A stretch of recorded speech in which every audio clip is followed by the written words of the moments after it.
So when we picture massive shifts in world history, we tend to look for spectacle. Right, like big traumatic moments. Exactly. We expect armies clashing on a battlefield or, a monarch signing a grand decree. Oh, or like a catastrophic natural disaster that cleanly divides the timeline into a before and an after.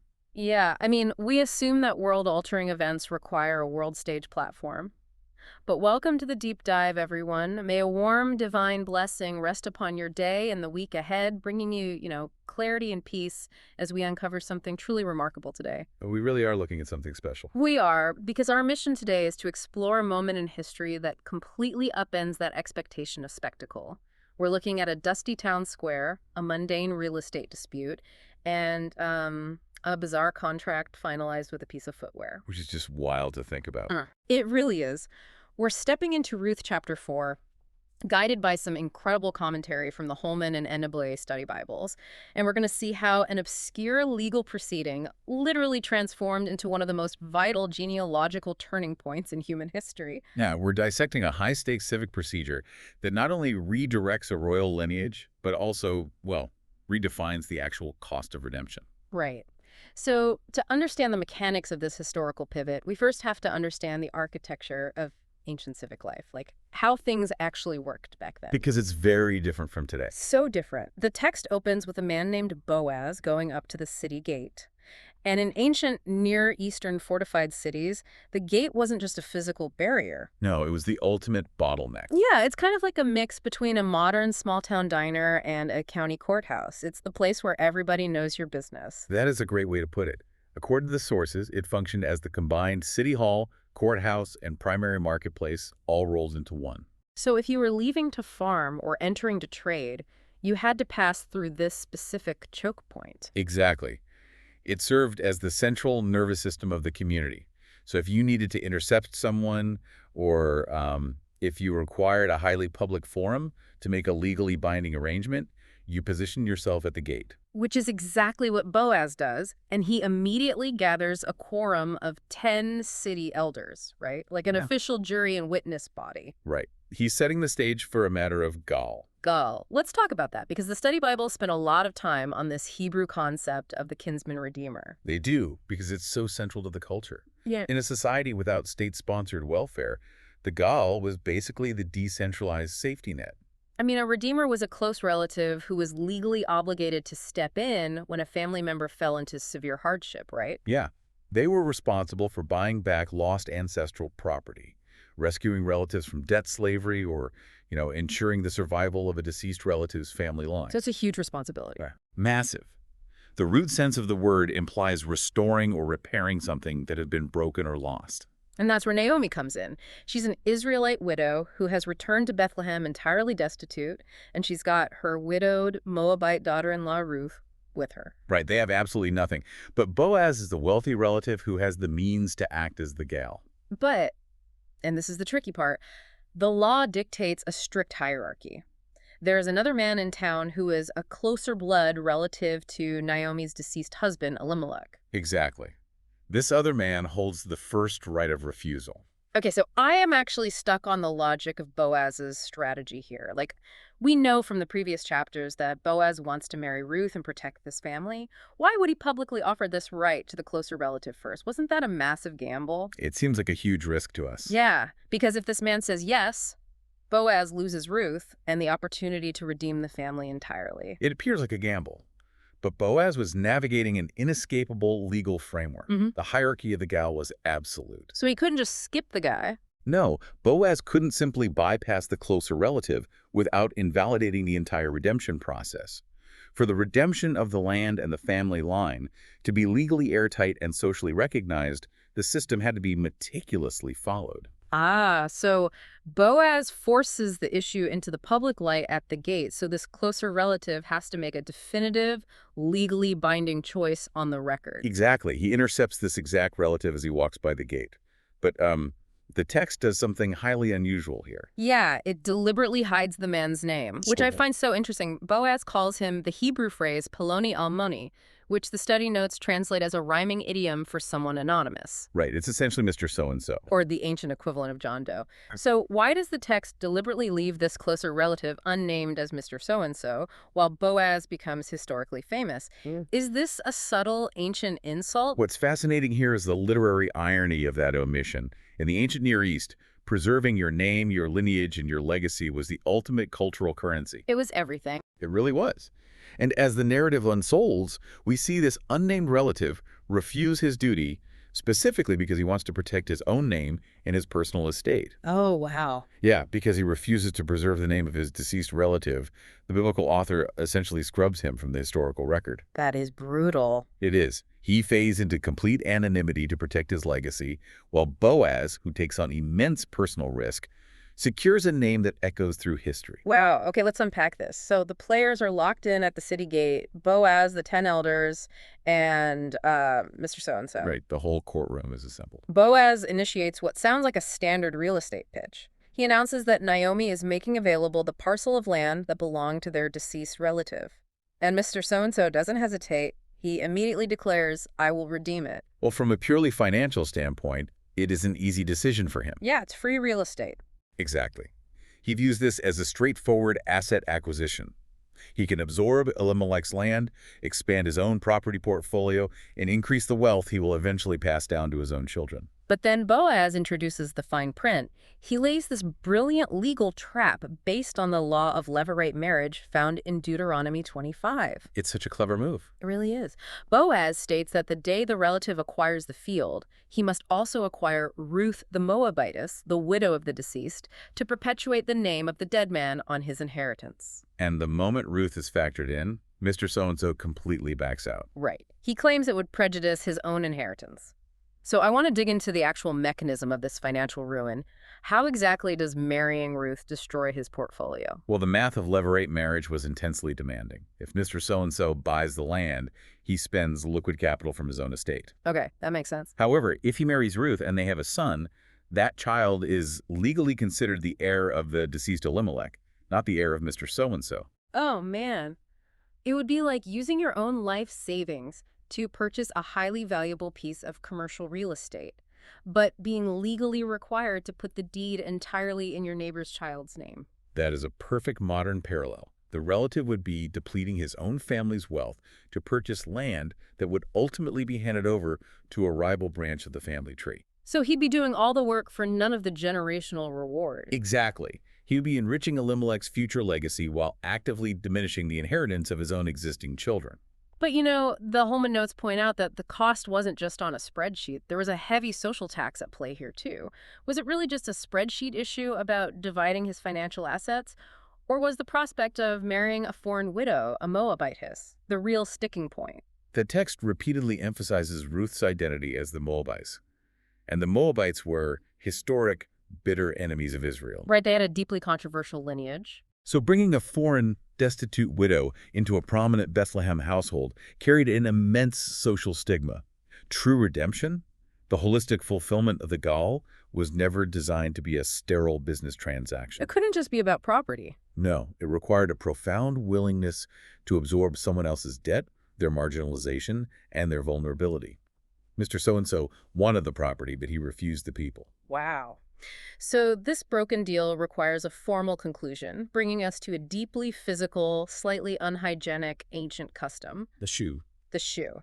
To officially transfer the redemption rights to Boaz, Mr. So-and-so takes off his sandal and hands it over. It's like a modern digital signature or notary stamp, except much more public and, yeah, kind of gross. Well, the NAA notes describe this as the established public testimony for confirming exchanges in Israel. But why a shoe? The mechanism behind the sandal removal is rooted in the concept of land ownership.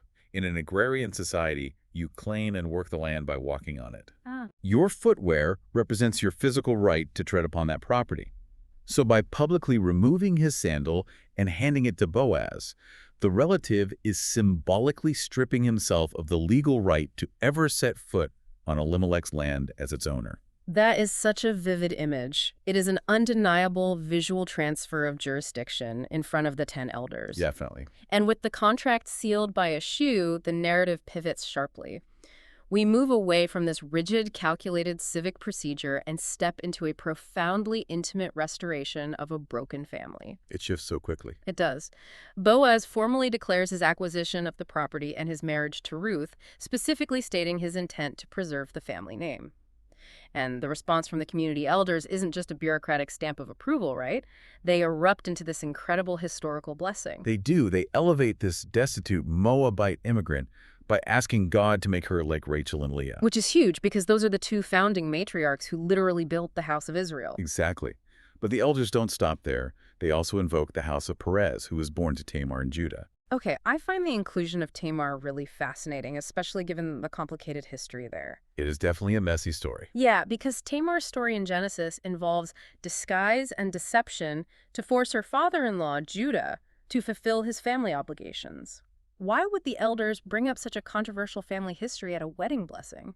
They bring up Tamar because she is the ultimate precedent for what is happening with Ruth. Like Ruth, Tamar was a vulnerable foreign woman facing total destitution. Right. When the men in Tamar's family failed to provide the mandated Levite protection, she took radical, unconventional steps to ensure the survival of Judah's lineage. Oh, I see. Yeah, the elders are recognizing a pattern. They're acknowledging that the preservation of their own tribe has historically relied on the fierce, uncompromising loyalty of foreign women who step up when the system, or the men running it, fail. That is so powerful, and that sets the stage for the culmination of this restoration. Boaz and Ruth marry, and Ruth gives birth to a son, Obed. And the narrative lens then beautifully refocuses on Naomi. Yes. At the beginning of the story, she was a bitter, grieving widow who claimed her life was empty. But now, the neighborhood women surround her, declaring that God has provided a redeemer who will restore her life and sustain her old age. It's a complete emotional turnaround. It really is. And then they make a declaration about Ruth that completely bypasses the societal norms of the era. They tell Naomi that her daughter-in-law is better to you than 7 sons, which, wow. How does this statement from the neighborhood women reflect a radical shift in how women's value was perceived in that culture? Well, in the socioeconomic reality of the ancient Near East, sons were the sole mechanism for survival. Because they were your workforce and your military protection, right? Exactly. They were your social security and your legacy. A family without sons was entirely exposed to poverty and exploitation. Furthermore, the number 7 in Hebrew culture represented ultimate completion and divine perfection. Okay, so having 7 sons meant you had achieved the absolute pinnacle of patriarchal security. You were economically untouchable. Precisely. So for the women of Bethlehem, to look at a formerly destitute widow and declare that the love and integrity of one foreign daughter-in-law provides more security and worth than the ultimate patriarchal ideal. I mean, it completely subverts the cultural value system. It's like winning the lottery, but instead of money, the prize is an entirely renewed family structure. That's exactly it. Ruth's fierce devotion transcended every societal boundary of gender and ethnicity. Yeah. Now, this local, intimate story of a family finding restoration in Bethlehem would be beautiful on its own. But the sources push us to look at the final verses, which reveal that the baby Obed is the catalyst for a much grander historical blueprint. Right. The text doesn't just stop with the baby. It doesn't. The chapter ends with the genealogy. And I have to admit, I have a tendency to want to just skip over the boring begat genealogy lists in ancient texts. Most people do. Yeah, but then you realize this specific list is the ultimate punchline of the whole story. It's like a cinematic post-credits scene that recontextualizes the entire movie. That is such a good comparison. Genealogies in the ancient world were heavily curated documents. Royal historiography was essentially propaganda. So they would edit out the parts they didn't like. Oh, constantly. Kings would routinely scrub their family trees of any foreigners, peasants, or scandalous ancestors to present a flawless divine bloodline. Yet this text intentionally shines a spotlight on the margins. The list maps out Perez to Hezron down to Salmon, who fathered Boaz. Boaz fathered Obed. Obed fathered Jesse.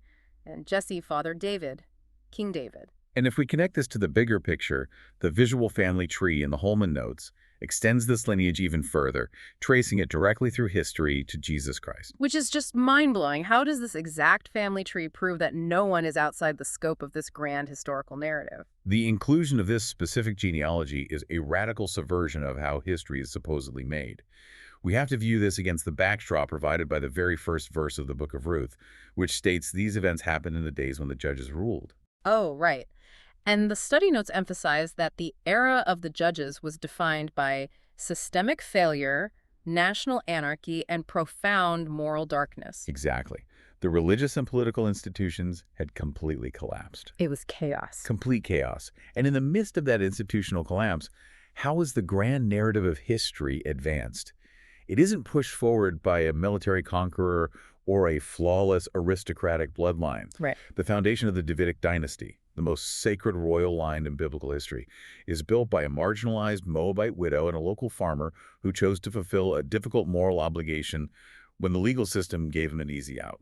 It completely reframes how we view legacy. I mean, Boaz and Ruth had no concept that they were establishing a royal bloodline that would alter world history. Not at all. They were simply trying to survive, care for a grieving mother-in-law, and faithfully execute the concept of Gal on a micro, everyday level. They executed local, personal redemption, which then served as the mechanism for a macro, universal redemption. Yeah. The preservation of this genealogy proves that historical impact is rarely driven by the people sitting on thrones. It is driven by the quiet integrity of people operating at the city gates. Which is such a beautiful realization, and it leaves us with a final provocative thought for you to mull over today.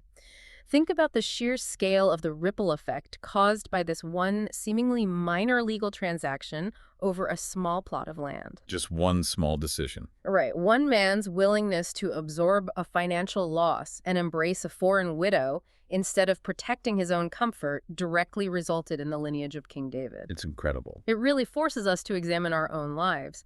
What small, seemingly insignificant acts of loyalty, integrity, or sacrifice might you be making right now that are setting off historical ripples you can't even perceive yet? You might just be fulfilling a basic obligation, but you never truly know what kind of enduring legacy you are setting in motion. Because true redemption requires sacrifice. But that sacrifice is never wasted in the broader scope of history. So well said. Thank you so much for joining us on this deep dive into the city gates of ancient Bethlehem. We love analyzing these rich historical mechanisms with you. Until next time, God blesses all the listeners, and we look forward to exploring our next set of sources together.